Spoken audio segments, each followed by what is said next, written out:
Es. Hola, buenos días, tardes o noches. Sean bienvenidos a nuestro video de la segunda ley de la termodinámica. Hoy les vamos a hablar acerca de este tema. Va a ser una explicación muy breve y muy rápida.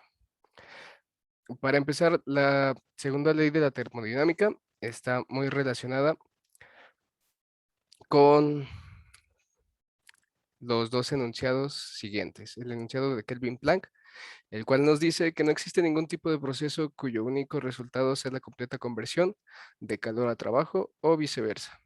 ¿Esto qué quiere decir? Básicamente, la segunda ley de la termodinámica fue creada cuando se dio el estudio de las máquinas térmicas, también se le conoce así como ley de las máquinas térmicas. De nuestro lado izquierdo tenemos un esquema, el cual nos muestra una máquina térmica. Básicamente, una máquina térmica está compuesta por tres elementos.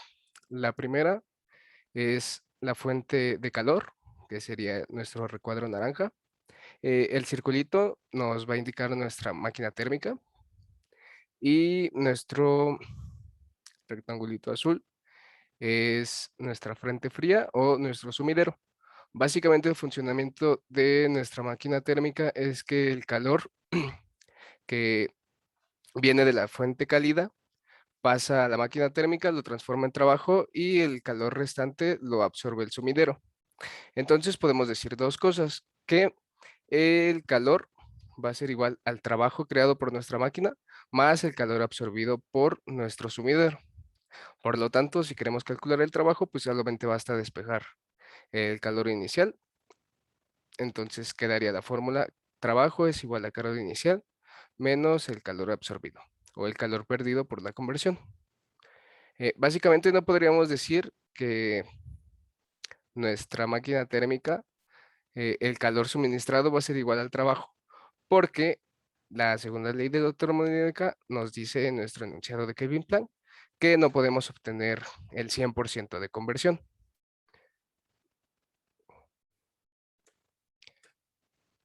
También en nuestro enunciado de Kelvin-Planck se nos menciona cómo podemos obtener nuestra eficiencia térmica. Básicamente nuestra eficiencia térmica la podemos obtener de dos formas.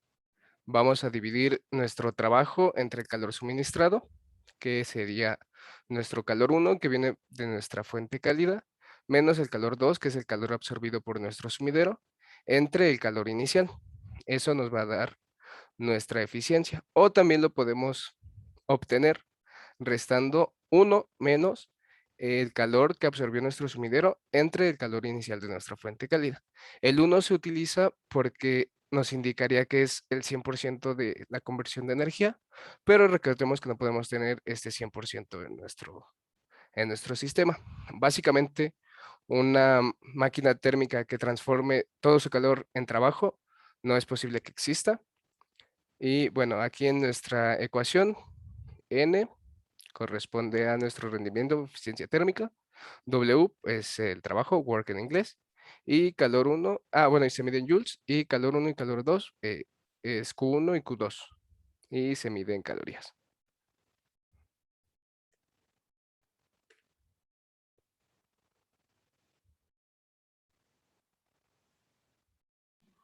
El enunciado de Clausius nos dice que es imposible que el calor se transfiera por sí solo desde una región de baja temperatura hasta otra de mayor temperatura. Esto no significa que sea imposible construir un dispositivo cíclico que transfiera calor de un medio frío a otro más caliente. De hecho, esto es precisamente lo que hace un refrigerador doméstico común. El enunciado nos establece simplemente que un refrigerador no puede operar a menos que su compensador sea pulsado mediante una fuente de energía externa como un motor eléctrico.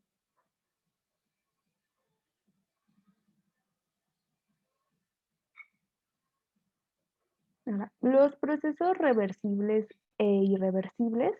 La segunda ley de la termodinámica nos establece que ninguna máquina térmica puede tener una eficiencia de 100%. Unos ejemplos de procesos reversibles es cuando se deja caer una pelota de goma al piso, rebota hasta detenerse, pero el proceso inverso nunca ocurre, o cuando dos objetos que están a diferente temperatura se ponen en contacto térmico entre sí y el calor fluye del objeto más cálido al más frío, pero nunca del más frío al más cálido.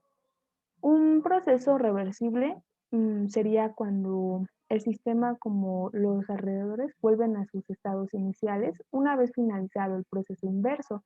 Esto es posible solo si el intercambio de calor y trabajo netos entre el sistema y los alrededores es cero para el proceso combinado. Los procesos irreversibles en realidad no ocurren en la naturaleza, solo son idealizaciones de procesos reales. Los reversibles se pueden aproximar mediante dispositivos reales, pero nunca pueden lograrse. Es decir, todos los procesos que ocurren en la naturaleza son irreversibles.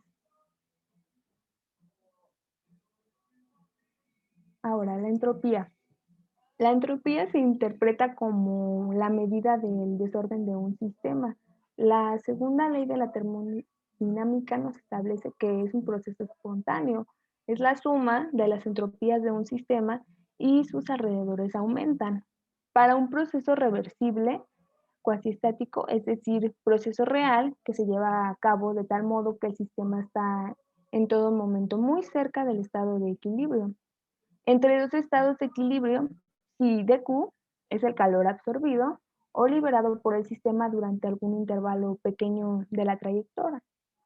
El cambio de entropía ds entre dos estados de equilibrio está por el calor transferido y dQ dividido entre la temperatura absoluta, que es T del sistema, en este intervalo, como se muestra en la ecuación.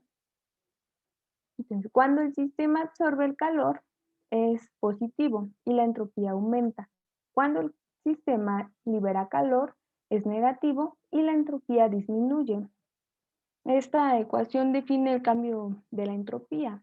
Como ningún proceso real es verdaderamente reversible, es posible concluir que alguna entropía se genera durante un proceso y por consiguiente la entropía del universo, la cual puede considerarse como un sistema aislado, está incrementándose continuamente. El proceso es más irreversible entre más grande sea la entropía generada durante dicho proceso. Ninguna entropía se genera durante los procesos reversibles.